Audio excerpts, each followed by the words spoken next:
Bonjour à toutes et à tous, je suis ravie de vous retrouver aujourd'hui avec une invitée que j'appelle mon soleil suédois. Bonjour Charlotte. Bonjour Mélanie. Je suis vraiment ravie de t'accueillir ici sur le podcast Permission entrepreneuriale pour plusieurs raisons. Déjà, on s'est rencontrés, toi, au début de Linnea Lund. Ça fait déjà peut-être 3 ans du coup qu'on se connaît et du coup je t'avais rencontré grâce à Peggy Frey qui a été dans ta première boutique à Place de Fürstenberg. Et je sais pas, j'avais été attirée par toi. Il faut savoir que voilà, pour remettre un peu les choses et que les auditeurs comprennent, toi tu proposes des cachemires responsables avec ta marque Linnea Lund et du coup c'est ta 3e année d'entrepreneuriat pour cette marque-là en tout cas. Et ces 3 années de douceur que tu permets aux gens aussi de vivre. Comment vas-tu aujourd'hui? Déjà, merci. Merci de m'avoir invitée sur ce podcast. Je suis ravie d'être là. Et donc, pour répondre à cette question, déjà, merci aussi pour cette très belle présentation de Linnea Lund. Et je vais très bien. Aujourd'hui, je vais très bien. Je suis, comme tu dis, en fait, on vient de fêter nos 3 ans parce que le 1er septembre, ça fait 3 ans que Linnea Lund existe. Ça fait 2 ans qu'on a la boutique Place Fürstenberg. Et je pense que dans ma folie suédoise, ce qui s'est passé, c'est que le jour de l'anniversaire, j'ai également signé pour un nouveau local qui est la boutique de Stockholm. Waouh! Parce que moi, je suis très chiffre et je trouve que c'est important que les chiffres aient du sens. Et donc, le 1er septembre, on a signé aussi pour Stockholm. Donc, voilà. Donc, tu vois, en fait, je ris parce que je pense que c'est un mélange d'excitation, mais aussi un peu d'angoisse, j'avoue, parce que c'est ça l'entrepreneuriat, c'est-à-dire que c'est beaucoup, c'est un vrai roller coaster. C'est ce que je dis tout le temps. C'est beaucoup de hauts, beaucoup de bas. Et c'est aussi toujours savoir naviguer entre. Donc, voilà. Voilà où j'en suis plus ou moins aujourd'hui. Ok, ouais, non, je suis complètement d'accord avec toi. Il y a vraiment ce côté roller coaster et souvent on a toujours plein d'objectifs face à nous. Et puis toi, par exemple, t'as ta boutique là qui va bientôt s'ouvrir d'ici une semaine normalement. Je touche du bois pour toi. Mais c'est toujours naviguer entre les deux parce que on a toujours des objectifs à atteindre, des projets mais souvent c'est surtout la période très longue, c'est justement ces périodes de vide, de flou, d'inconnu. Et naviguer avec ça, c'est vraiment pas facile. Ça, je suis complètement d'accord avec toi. Mais en même temps, à chaque fois, on se dit, on l'a fait. Donc, comme quoi, c'est possible. Oui, tout à fait. Qu'est-ce que toi, tu offres au monde? Alors, j'ai parlé juste là de Cachemire responsable, mais voilà, j'ai vraiment envie que tu puisses aborder avec plus de détails ton projet. Alors, mon projet, donc, effectivement, j'ai créé la marque Linnea Lund. Et vraiment, l'idée avec Linnea Lund, c'est de démocratiser le beau et le bon cachemire. Effectivement, moi, je suis vraiment une passionnée de savoir-faire, de savoir-vivre et surtout d'artisanat. Je pense que c'est connecté évidemment à ma culture suédoise, mais aussi effectivement au fait que mon père est un chef cuisinier et j'ai aussi grandi beaucoup en Bourgogne, donc parmi aussi beaucoup de viticulteurs. Donc je suis très sensible en fait à tout ce qui est production, à tout ce qui est terroir, à tout ce qui est embellissement et non transformation. J'insiste toujours beaucoup sur cette différence parce que je trouve que l'embellissement, c'est vraiment, en fait, on ne casse pas ce qui existe. En fait, on sait saisir le moment parfait pour pouvoir l'utiliser ou le manger, par exemple. Alors que la transformation, c'est partir d'un produit pour, en fait, l'utiliser, mais, en fait, en changer quand même ses composants, sa base, quoi. Et donc effectivement, aujourd'hui dans le monde du cachemire, en fait, il y a beaucoup de cachemire, il y a beaucoup de tout. Mais je trouvais que en fait, j'avais fait un constat qu'il y avait un vrai créneau, un vrai manque d'une marque de cachemire composée de basiques, de bons produits qui sont disponibles toute l'année pour hommes et pour femmes, dans une bonne qualité. Quand je dis une bonne qualité, c'est-à-dire que ça peut être autant, chez nous on travaille que sur du cachemire, mais ça pourrait être autant sur du coton, sur de la laine, mais effectivement avec une traçabilité du composant. Je trouve que c'est aujourd'hui pour moi quelque chose qui est primordial. Je trouve que j'ai envie de savoir ce que je porte, j'ai envie de savoir d'où ça vient et j'ai envie de savoir comment ça a été produit. En fait, toute la construction derrière ce que je porte, pour moi en tout cas, est très importante. Et donc effectivement, aujourd'hui, dans le cachemire, il y a beaucoup de tout, comme j'ai dit. Et donc nous, notre force chez Linnea Lund, c'est vraiment qu'en fait, on vend cette qualité de cachemire qui est somptueuse, parce que en fait, nos chèvres, elles sont peignées et non rasées. Et ça, c'est vraiment, comme on dit, le diable se cache dans le détail. C'est vraiment la nuance qui fait la différence. Parce que le fait que la chèvre est peignée, déjà, ça fait que c'est un produit 100% cruelty free. Donc, ça veut dire qu'on ne fait absolument pas de mal à la chèvre, parce que nous, les chèvres, on les aime. Donc, on veut pas leur faire du mal. Et donc, c'est un processus naturel aussi, hein. C'est-à-dire que c'est vraiment comme la tonte du mouton. C'est vraiment quelque chose qu'il faut faire pour pouvoir, en fait, les alléger, pour qu'elles puissent après traverser la période estivale où elles vont, où elles peuvent être confrontées à des chaleurs de plus 40, par exemple. Et donc du coup voilà, effectivement, donc déjà on a cette matière première qui provient de nos chèvres qui sont en Mongolie, mais donc effectivement où ces chèvres elles appartiennent à des nomades, elles vivent une vie de nomades, et elles sont peignées une fois par an. On récupère environ 200 grammes de cachemire par chèvre. Ce qui est très peu.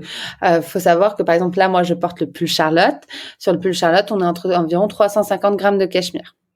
Selon évidemment la taille. Là, moi, je porte un small. Si on va sur un large, extra large, on peut aller jusqu'à 450. Ça veut dire qu'il faut quand même 2 chèvres pour un pull.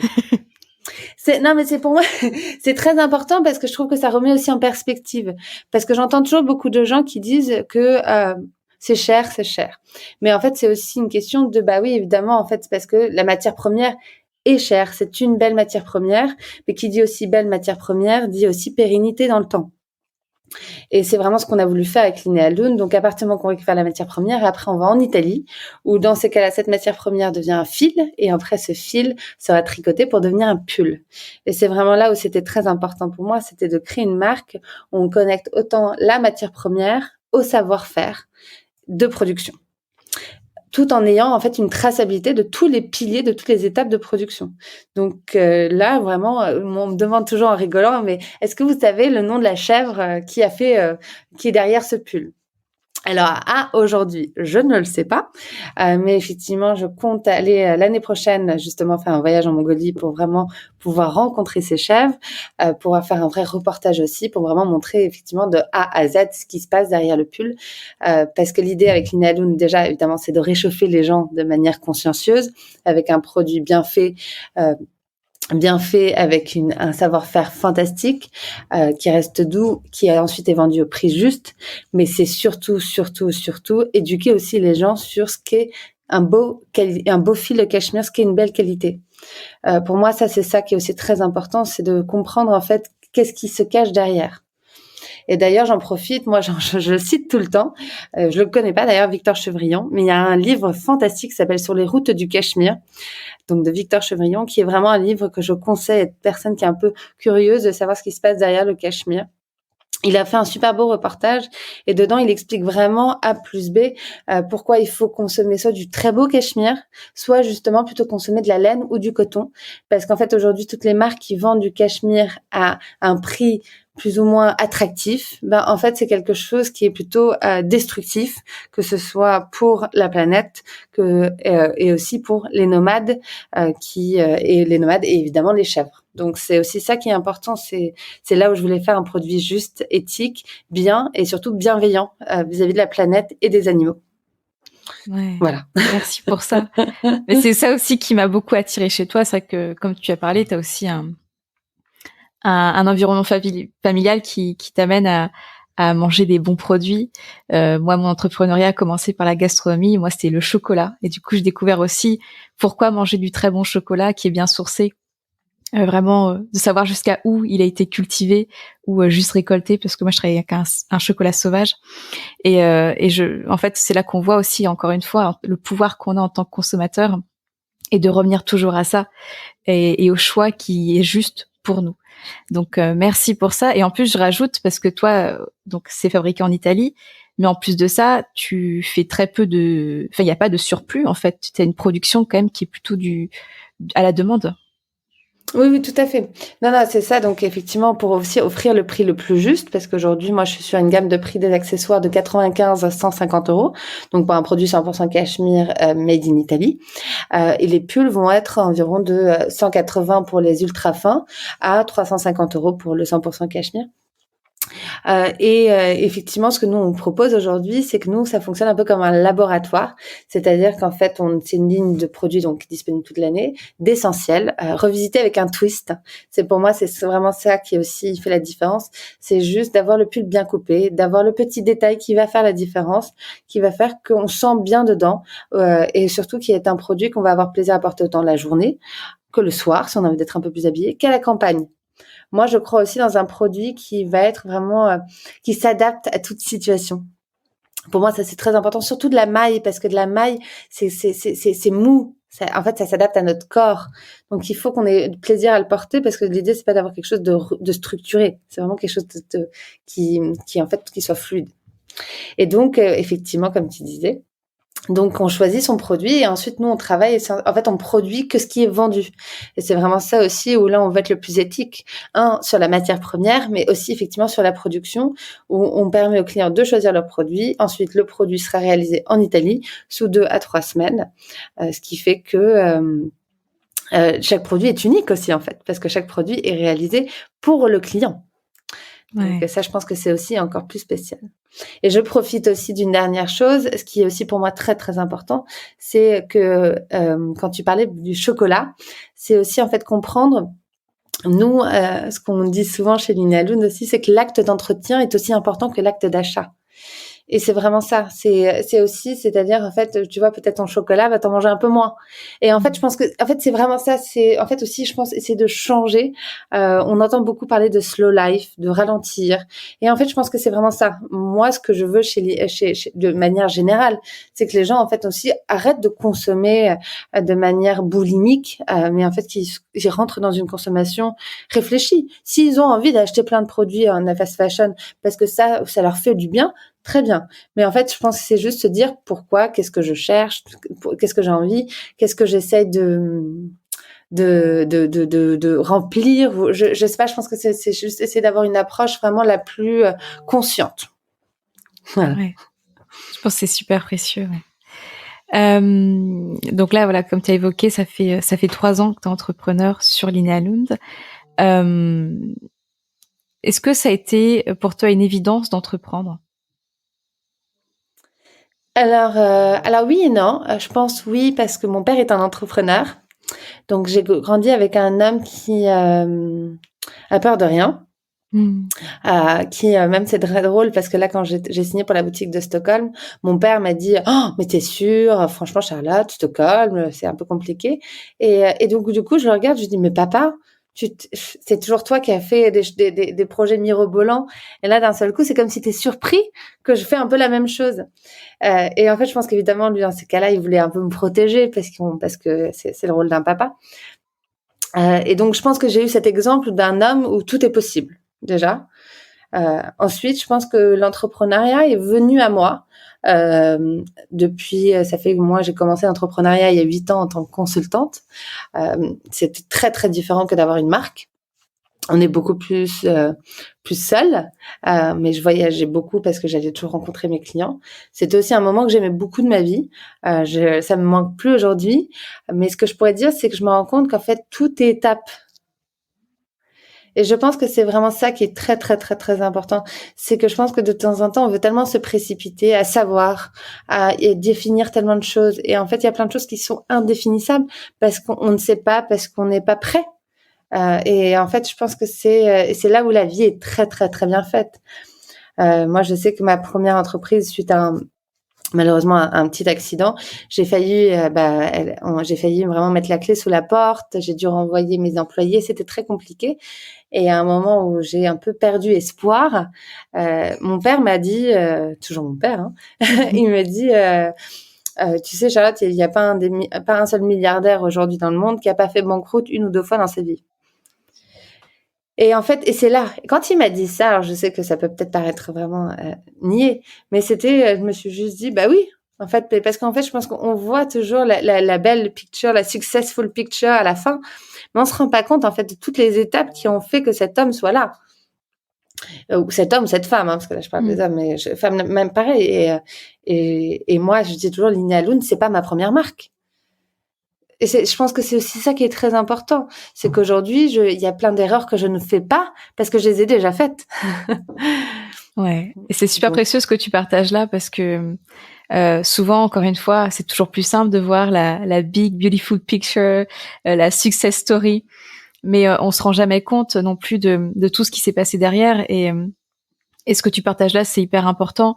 Et moi, je peux le vivre aussi. Ça fait plus de 5 ans que je suis entrepreneur et oui, j'ai lancé une nouvelle activité. D'ailleurs, merci aussi pour une fois, tu m'avais envoyé un message vocal et j'étais un peu encore entre deux et ça m'avait tellement porté. Voilà, j'étais encore en train d'hésiter si je devais quitter ou pas mon CDI. je me souviens Si très très bien. si je devais vraiment lancer ce que je chantais qui arrivait. Et, euh, et en fait, les gens aujourd'hui, oui, c'est sûr qu'en 6 mois, je peux déménager au Costa Rica et je peux vivre au Costa Rica. Donc, sauf que c'est pas 6 mois d'entrepreneuriat, c'est presque 5 ans et demi. Et c'est ça qu'il faut prendre aussi en compte. Et comme tu dis, il y a des choses qu'on fait, qu'on ne fait plus. Et tout est apprentissage. Et même là, avec Linealoon, tu apprends d'autres choses parce que comme tu dis, c'est une autre structure, c'est plus du consulting, c'est vraiment de la vente de biens, la création de marque, d'identité.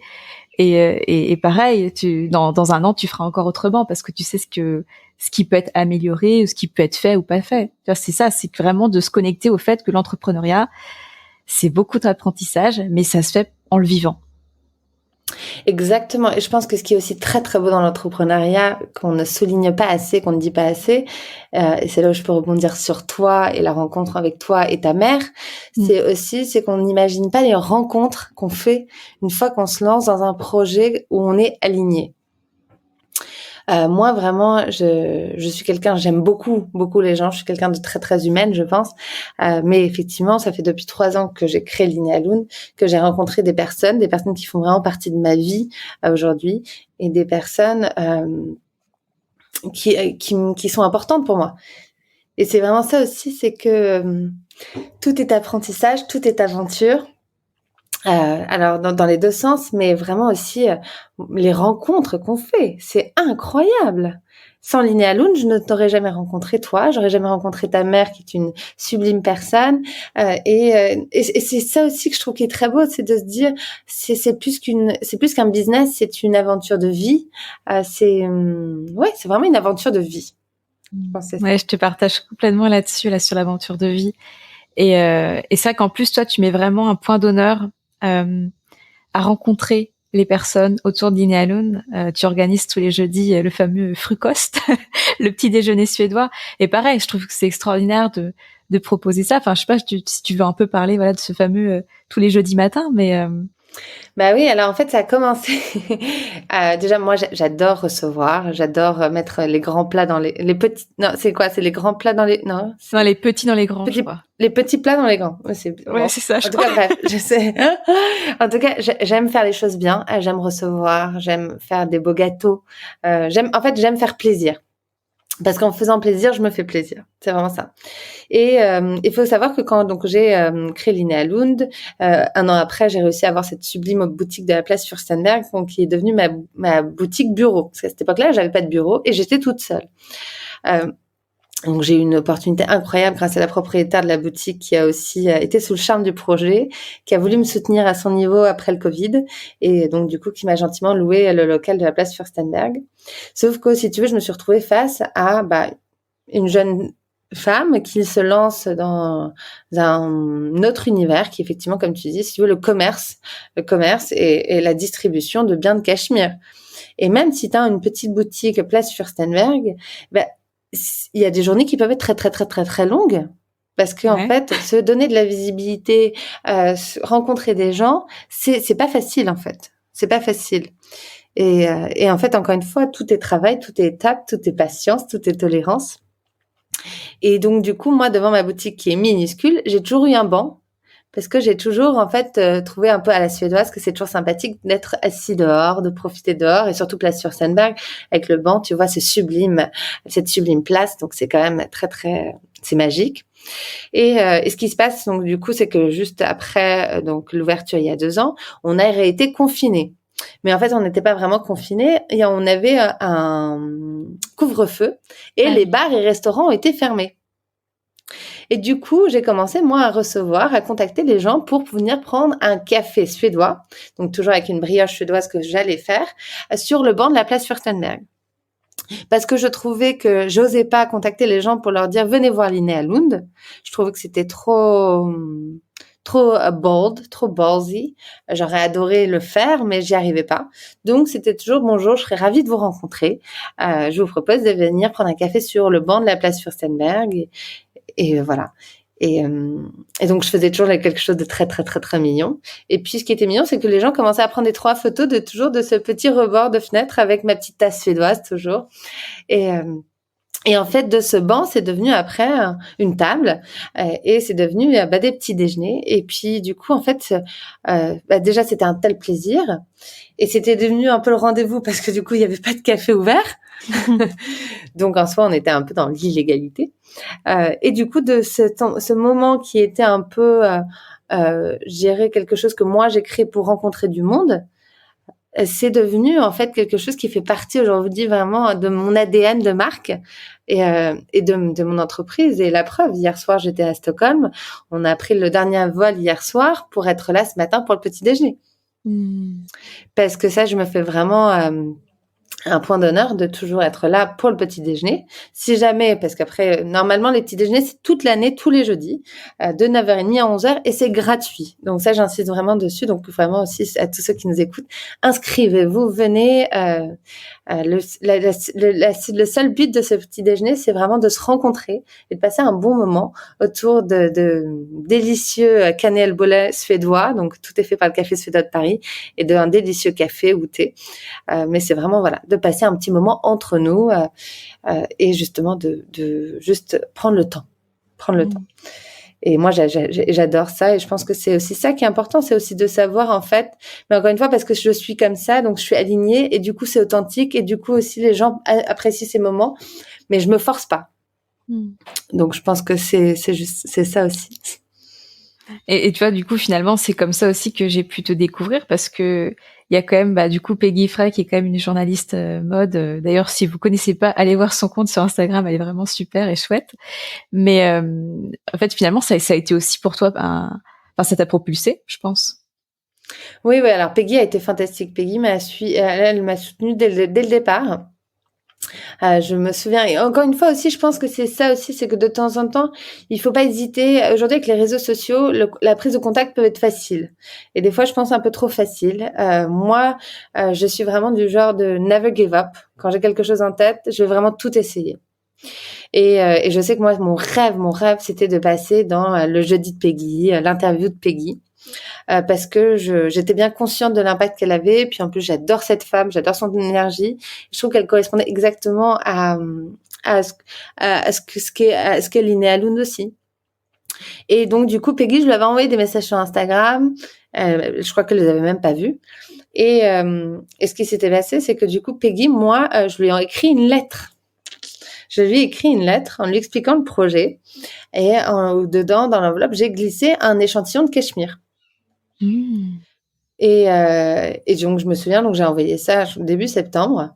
Et en octobre, je suis chez ma grand-mère en Suède parce que je suis très, très proche de ma grand-mère. Et là, je vois la notification. Peggy Frey a commencé à vous suivre. Waouh. Et là, c'est dans ces moments-là, et même là, de repenser, rien que d'en reparler, ça me redonne des frissons. Parce que c'est dans ces moments-là, on se dit, j'ai bien fait. Ouais. Et mais ça a pris du temps. Je veux dire, j'ai envoyé en septembre et je pense que le temps qu'elle le revoie, qu'elle puisse le traiter, c'était octobre. Mais c'est que j'ai fait quelque chose qui a fait que ça lui a parlé et ça a touché quelque chose chez elle. Mais parce qu'aussi, c'était authentique.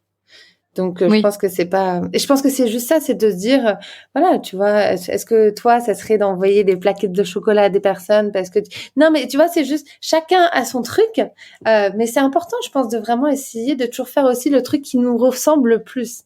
Moi, je suis quand même très cucu. J'adore les trucs un peu cucu. Je trouve que et je trouve ça tellement mignon. Tu vois, là, je porte mon petit nœud. Je trouve en fait, moi, j'adore les trucs bien beaux, très élégants, chic, mais avec une petite touche, ouais. Mignonne. Oui, mignonne comment on pourrait dire, ouais, j'ai pas envie de pas de simplicité, mais de accessibilité. Je trouve que ça donne un truc un peu comme ça, voilà. Et moi, ça me fait du bien surtout. C'est le plus important. Mais c'est vrai qu'en plus, tu dégages vraiment ça. Donc, Ouais. c'est magnifique, c'est aligné. Euh, Là, je sais que voilà, pour toi, l'ouverture de la boutique et tout, c'est challengeant. Je sais que tu as eu des prises de décision aussi en 2022 pour l'expansion de ton entreprise, où ça peut être un peu challengeant aussi. Euh, Quand tu traverses ces moments de doute, tu vois, un peu difficiles, de remise en question même, qu'est-ce qui te permet de garder le cap? Je dirais ce qui me permet de garder le cap, mon équipe. Hmm. Hmm. Ouais, et je dois dire, hein, il y a des moments, bah, surtout là, ces derniers temps, ça a été très compliqué dans le sens où c'est très angoissant. Je suis toute seule à la tête de mon entreprise, de ma PME. Et autant c'est fantastique, mais bah, à la fin, en fait, on se retrouve à prendre toutes les décisions. Et c'est vrai que bah, nous, quand même, on est sur des produits de cachemire, même si on fait des matières un peu plus légères, bah, l'été est challengeant. C'est-à-dire qu'en fait, il faut accepter de surfer sur la vague. Euh, et, euh, et ça peut être compliqué. Ça peut être compliqué parce que, bah, en fait, surtout, on va dire, on sort d'une adrénaline d'hiver où on est un peu, voilà, on est tout en haut. Puis après, d'un seul coup, bah, la chute peut être très rapide. Donc, je pense que c'est ça. Et en fait, c'est que je pense que chaque année, je vais apprendre de mieux en mieux à gérer cette vague. Mais c'est pas évident parce qu'on remet beaucoup de choses en question. Moi, je doute beaucoup de moi. Je me sens pas légitime sur beaucoup de choses. En plus, je suis pas une reine de la finance, donc du coup, ou c'est pas quelque chose qui m'intéresse. Je pense que mon comptable m'écouterait, il tomberait de sa chaise. Mais, euh, mais, euh, mais je dirais oui, vraiment mon équipe et mes clientes. Hmm. Parce que, et c'est pour ça aussi que je continue de faire les petits déjeuners du jeudi. Parce qu'en fait, quand je vois toutes ces personnes qui arrivent, le bonheur que ce petit déjeuner leur procure, que juste cette table toute simple hein, que nous on sort, où c'est une table avec deux tréteaux, avec de la vaisselle suédoise, en plus on amène du bureau, le café, le thé, je l'amène de chez moi, parce que la boutique fait comme 17 mètres carrés, il n'y a pas de point d'eau, il n'y a rien. C'est vraiment, en fait, on fait un espèce de pique-nique chic, place Furstenberg, où tous les jeudis matins, on arrive avec une Smart, où on sort les tabourets, je veux dire, il faut voir le behind the scene, hein, c'est un sacré truc. Mais oui, quand je vois mes clientes qui viennent, qui ont découvert la marque, qui arrivent tout habillées en Linnea Lund parce qu'elles veulent montrer les pièces qu'elles ont, dont elles sont fières, en fait, que je vois en fait que il y a quelque chose qu'on fait de bien parce qu'elles sont là. Elles sont là. Ouais. Ça, c'est ça qui m'aide en fait. C'est dans les moments difficiles, même dans les moments difficiles, on a sur notre site, on a un site d'avis où les clients laissent des avis sur leurs commandes. Et c'était ma coach qui m'avait dit quand ça va pas, tu relis ça. Et vraiment, c'est vrai. Je relis. Alors des fois, on dit soit sinon faut écrire quelque part ce que les gens ont dit de bien sur nous. Mais en tout cas, moi, sinon je relis ça et je me dis bon, si on a écrit tout ça, c'est que ça veut dire à la fin, c'est qu'on fait quand même quelque chose de bien. Bah oui. Donc il faut tenir le coup. Euh, mais en tout cas, c'est sûr que c'est pas toujours facile. C'est Ouais. sûr. Mais c'est vraiment une bonne astuce, et c'est vrai que enfin, je trouve que ce qui est chouette dans les témoignages clients, c'est que c'est tant de l'attraction client aussi, parce que, enfin, même moi, quand je vais chercher, pareil, je suis quand même dans une démarche où j'aime le beau, le bon, et du coup, ben, quand on a des avis où c'est très positif, ben, on a envie de tester aussi. Et en même temps, pareil, je sais ce que c'est aussi le pouvoir des témoignages. On se dit, waouh, d'accord, je comprends aussi pourquoi je fais ça. Donc, Mm. les témoignages clients, c'est merveilleux pour tout. Mais oui, c'est ça. Témoignages clients, les témoignages d'amour, Mm. les témoignages voilà d'amis amicaux, tout en fait. Je pense on prend pas assez le temps. Même moi, je suis cette coach un peu de happiness therapy qui s'appelle Mel Robbins, Oui. américaine. Je sais pas si tu la suis. Elle est extraordinaire parce qu'elle te rebooste tout. Et elle a fait un reel, je crois que c'était avant-hier, où elle disait, en fait, à vous, entrepreneurs qui allez vous lancer, etc. En fait, on vous dit que c'est facile. Non, c'est pas facile. En fait, non, bah, le vendredi soir, vous serez pas en train de faire la fête avec les autres pour réussir à avoir une vie tranquille dans 10 ans. Non, le vendredi soir, vous serez au bureau. et préparez-vous à ça. Et en fait, c'est vrai. Et en fait, je pense que c'est tout le côté. En fait, il faut se préparer à tout ça. Il faut accepter que ça va être compliqué, mais savoir aussi pourquoi on le fait. Ouais, et en même temps, tu vois, je trouve que c'est hyper important d'amener vraiment de l'authenticité et dire que ben quand on crée sa vie, parce que pour moi c'est la dimension d'entrepreneuriat, c'est vraiment être créateur de sa vie. Ça amène, c'est sûr, à prendre des décisions, à sortir d'un cadre qui du coup on n'a plus vraiment de cadre, et puis parfois on a envie de reproduire le cadre qu'on a pu vivre en tant que salarié, choses comme ça, mais ça ne convient plus non plus. Donc c'est pas facile de trouver sa place non plus, mais en même temps ça peut être aussi très épanouissant. Ça peut être des moments que tu ne vivrais pas si tu n'étais pas entrepreneur, et ça peut être aussi un rythme qui te convient plus que celui que tu avais avant, tu vois. Je trouve que c'est bien de savoir qu'en fait les deux sont possibles, et que tu vas vivre les deux en même temps. Tout à fait. Non, bien sûr. Après, je pense aussi que c'est aussi OK d'accepter qu'on essaye et que ça marche pas. C'est une Parce que expérience. mais oui, et même je lisais quelque chose de Marie Robert, qu'elle se compte philosophie et sexy, et elle disait en fait quand on prend un risque, c'est pas prendre un risque, parce que quand il y a un risque, il y a pas de risque. Et en fait, c'est vrai qu'il faut se dire, en fait, demain, je prends un risque avec la boutique de Stockholm, mais je suis pas en train d'endetter toute ma famille, je me mets pas moi en péril. Non, je me lance dans une nouvelle aventure, je me challenge, je fais tout pour que ça fonctionne.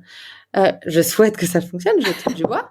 Moi aussi. Mais merci, mais en fait, il faut avancer. Moi, en tout cas, je suis dans cette mentalité. Il faut avancer, et si jamais ça ne marche pas, j'aurais appris. J'aurais appris plein de choses. Exactement. Et je pense que c'est vraiment ça, c'est ce côté aussi juste, voilà. Et en fait, être dans le moment présent, de plus en plus. En tout cas, moi, j'essaye, mais c'est compliqué. Mais je pense que c'est vraiment ça, être dans le moment présent. Et juste Oui, parce que dire, c'est enfin oui, je suis d'accord avec toi, c'est hyper compliqué, je trouve aussi, mais c'est là qu'on se rend compte qu'à l'instant T, si on se pose vraiment là maintenant, comment ça va? Bah ça va, j'ai un toit, j'ai des clients, là à l'instant T, tout va bien en fait. Et c'est souvent ça. on s'angoisse pour des trucs qui même pas, qui se produiront même pas en fait.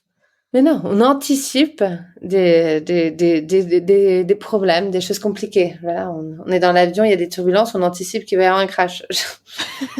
Non, mais Alors c'est que non, vrai, en t'es fait. là. Voilà.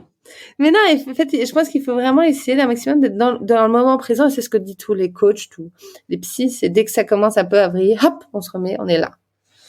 Qu'est-ce qu'on peut faire là maintenant? Qu'est-ce qu'on fait là maintenant? Et je pense que ça redonne une perspective plutôt positive sur le tout. Parce que de toute façon, tout passe. Oui, de toute façon, oui. Mm. Tout à l'heure, tu as évoqué les finances. Moi, je trouve que c'est quelque chose qu'on parle très peu en France. Et si tu es Mm. OK avec ça, je vais te demander quel est ton rapport à l'argent.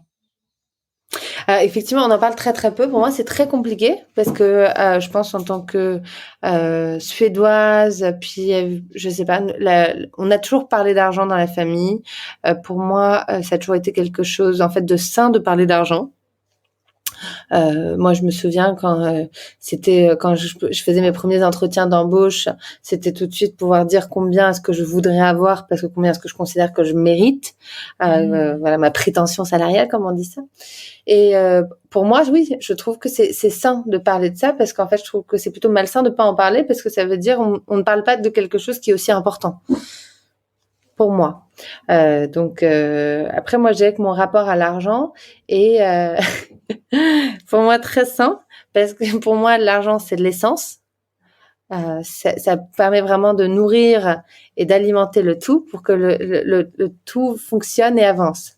Après, je ne suis pas quelqu'un, je ne cours pas après l'argent. Donc ça c'est peut-être quelque chose qui est moins bien, je sais pas, je sais que je suis pas une reine de l'épargne, pas encore aujourd'hui. Après ça fait quand même 8 ans que je suis entrepreneur, donc quand on est entrepreneur effectivement en général on passe plutôt en dernier. Euh, mais mais effectivement je pense que ça serait bien d'avoir un rapport plus sain. En fait je pense qu'il faudrait en parler plus, il faudrait qu'on soit tous plus réalistes sur le tout. En fait, je pense qu'il y a trop de tabous autour de l'argent, du salaire des uns et des autres. C'est quelque chose, je sais que moi, on m'a toujours dit, quand on demande à quelqu'un qu'est-ce qu'il fait, la seule question qu'il ne faut jamais poser, c'est combien tu gagnes.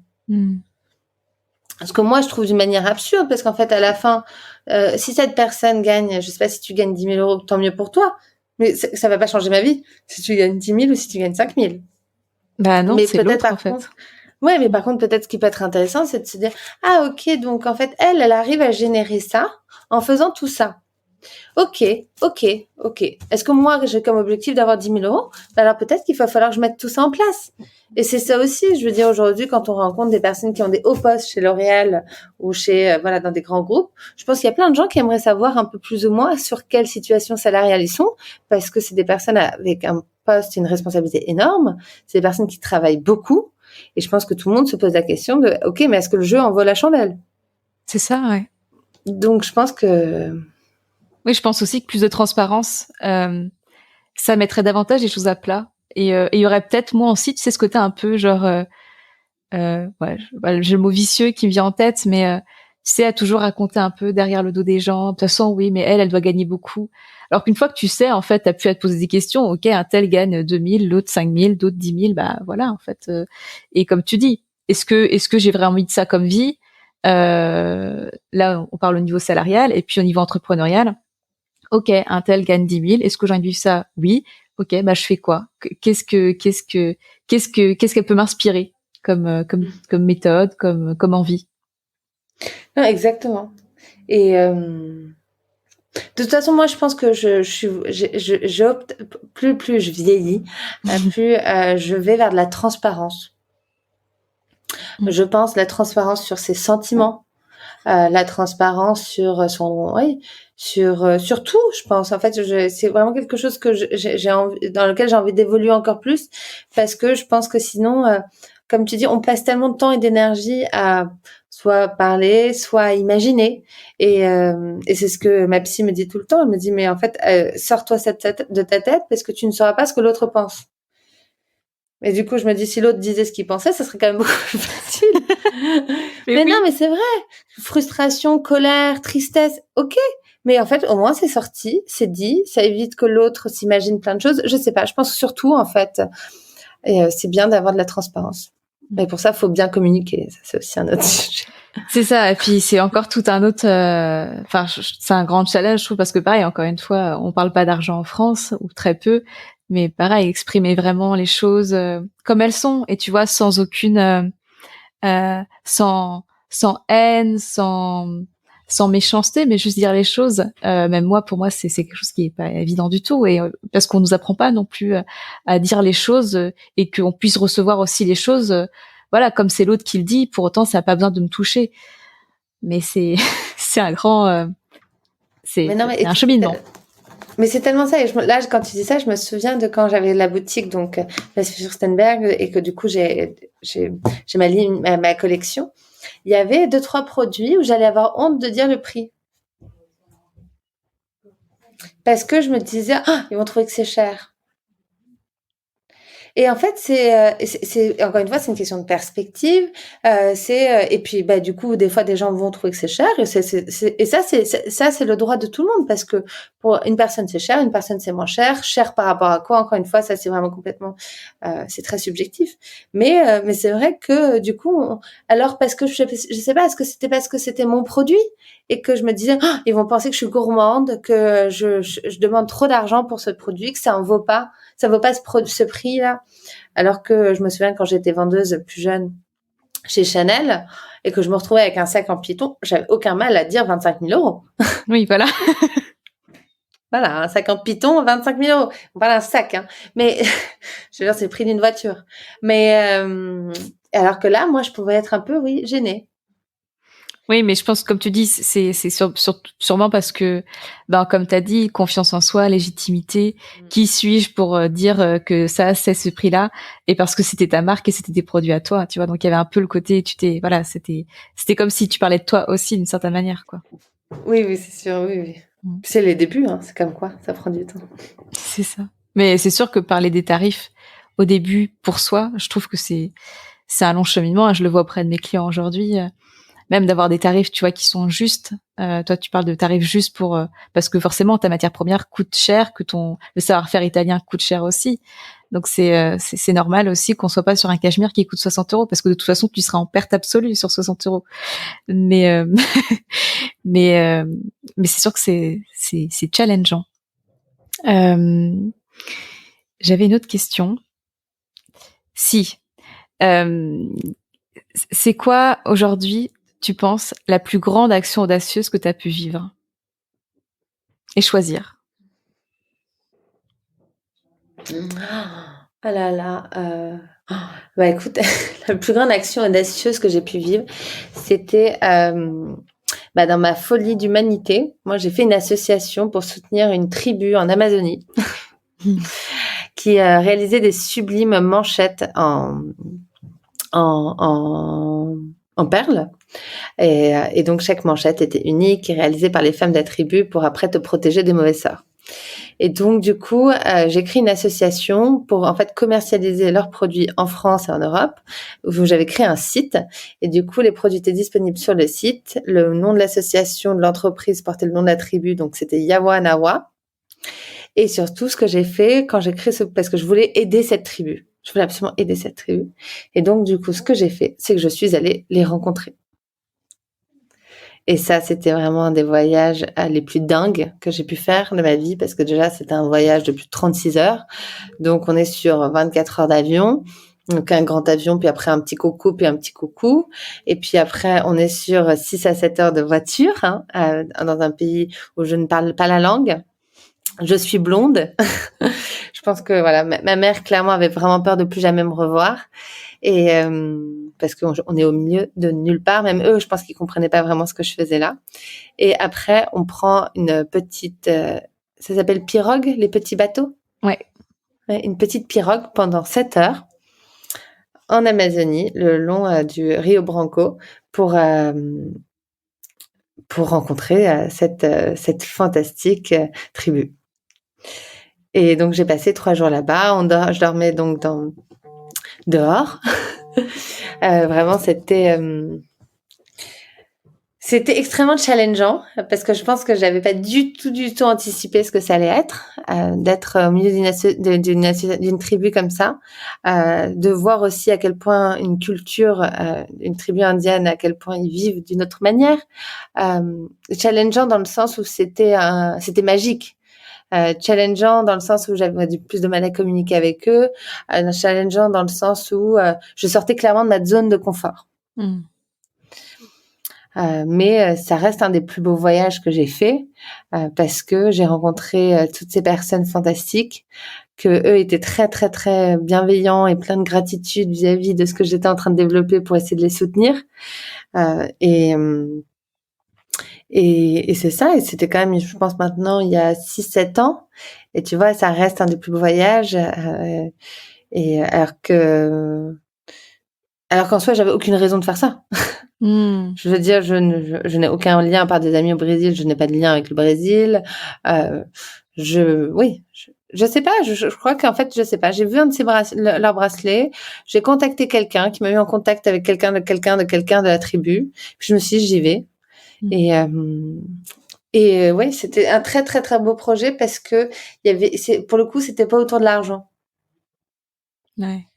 C'était vraiment une forte valeur de contribution, quoi.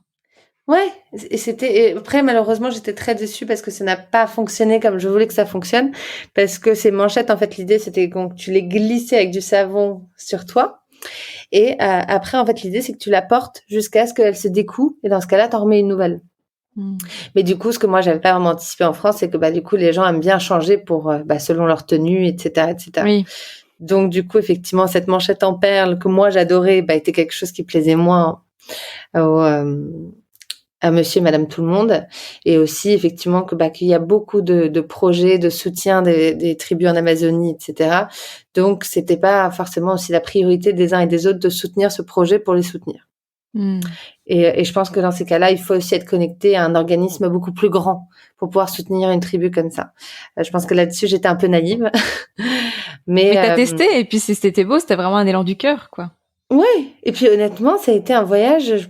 Je pense que j'adorerais savoir que j'y retourne, mais je pense que je retournerai jamais dans cette tribu au milieu de nulle part, en tout cas pas dans ces conditions où là, surtout quand c'est tellement une découverte. parce qu'évidemment, moi, j'avais aucune idée que le voyage allait être aussi long.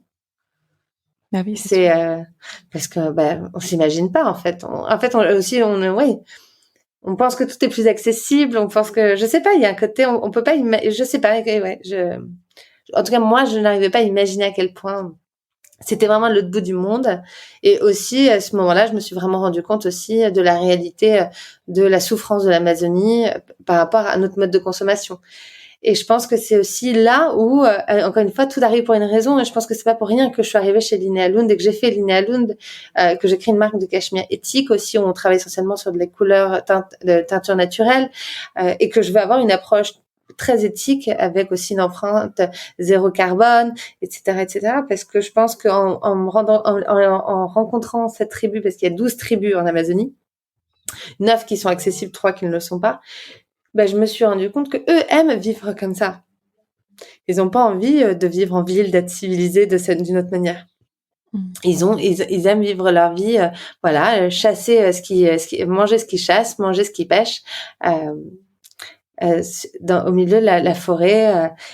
Ils ont complètement un autre mode de vie. Ils sont très très heureux comme ça, mais sinon on continue de vivre comme on vit. En fait, ils ne pourront plus vivre comme ils vivent. Et ça, c'est pas normal en fait. Faut pas être égoïste. Et je pense que c'est aussi ça. Ouais, c'est hyper important ce que tu apportes là comme réflexion. Et c'est vrai qu'on n'y pense pas forcément, tu sais, nous, dans notre quotidien. Et toi, tu as pu le vivre.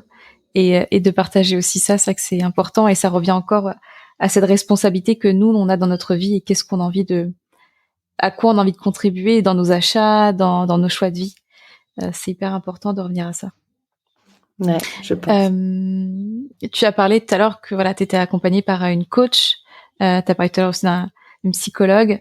Est-ce que pour toi, c'est essentiel en tant qu'entrepreneuse d'être accompagnée? Je pense que oui, à mon niveau, parce que moi, je suis j'ai besoin de mettre des mots sur les choses. Je suis quelqu'un d'extrêmement sensible. Et donc, du coup, je pense que la sensibilité est une force parce que du coup, c'est de la curiosité, c'est de l'amour de l'autre, mais aussi la sensibilité, ça peut être aussi beaucoup de tristesse, beaucoup d'angoisse. Et du coup, moi, d'être accompagnée, ça me fait du bien. Ça me fait du bien. Mais je pense, pour le coup, ça, c'est quelque chose de très, très, très, très, très personnel.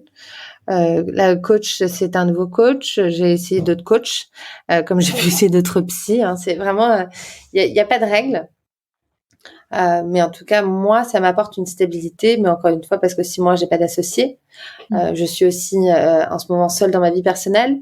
Donc, je pense que j'ai besoin de temps en temps de pouvoir, en fait, faire un état des lieux, de m'assainir l'esprit aussi. Auprès de personnes sans savoir que c'est auprès de mon équipe, auprès de ma famille ou auprès de mes amis. Je pense que c'est aussi ça, parce qu'on n'a pas non plus envie de devenir cette personne qui se plaint de sa boîte alors que c'est elle qui a créé sa boîte. Oui, non, mais c'est beaucoup de respect de toi et beaucoup de respect aussi des autres, donc c'est juste. Oui. On arrive à la fin de notre échange. Il y a une question que je pose tout le temps. C'est qu'est-ce que tu penses qui arriverait si chaque personne de cette planète se donnait la permission d'entreprendre sa vie?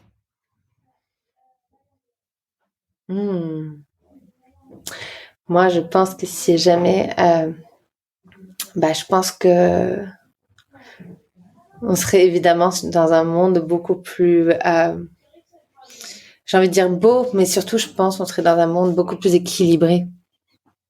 Vraiment. Je pense que c'est ça le mot qui me vient. C'est un équilibre, parce que du coup, chacun arriverait à trouver le bonheur à sa porte, midi à sa porte, en fait. Et du coup, si chacun trouve sa petite part de bonheur, ça crée moins de frustration, moins de colère, moins d'agressivité. Et du coup, moi, je crois vraiment dans cette espèce de loi de résonance, de pouvoir des uns et des autres, de se nourrir des uns et des autres, et vraiment à quel point, en fait, il y a des gens qui peuvent raisonner. Et je pense que si on raisonnait tous vraiment du bonheur, de la positivité, du bien-être, à quelques moments de la journée, parce qu'encore une fois, je veux dire, comme on dit, après la pluie vient le beau temps, donc de temps en temps, on a besoin de pluie aussi. Mais effectivement, je pense que c'est d'entreprendre sa vie comme on a envie de la vivre. Tu vois, là, toi, t'es au Costa Rica. Peut-être que dans un an, moi, j'aurais envie de vivre Non, il y a même quelqu'un qui m'a dit, mais tu vas déménager en Suède. Et tu vois, ce qui est drôle, c'est que je dis, je sais pas. J'ai pas dit non. J'ai dit, je sais pas.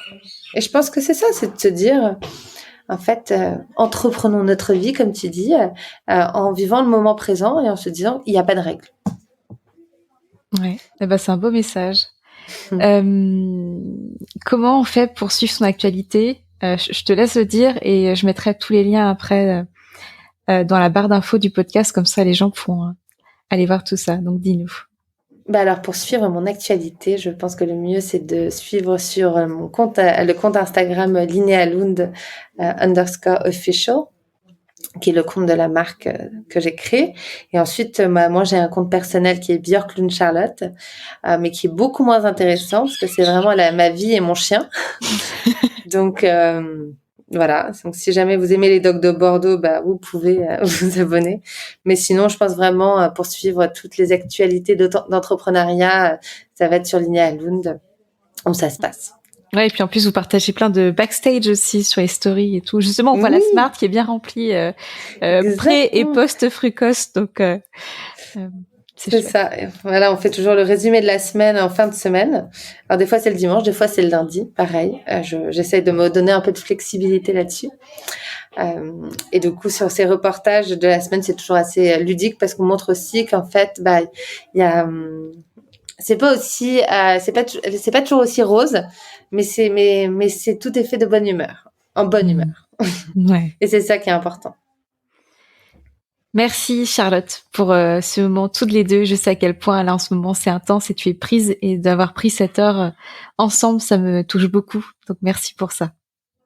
Merci mille fois Mélanie pour tout ton soutien envers Linealund depuis le début. Toi et ta maman, vous êtes fantastiques. Et puis bravo pour cette nouvelle aventure et ce podcast. Je suis vraiment ravie de figurer parmi tes invités. Merci. Merci Charlotte.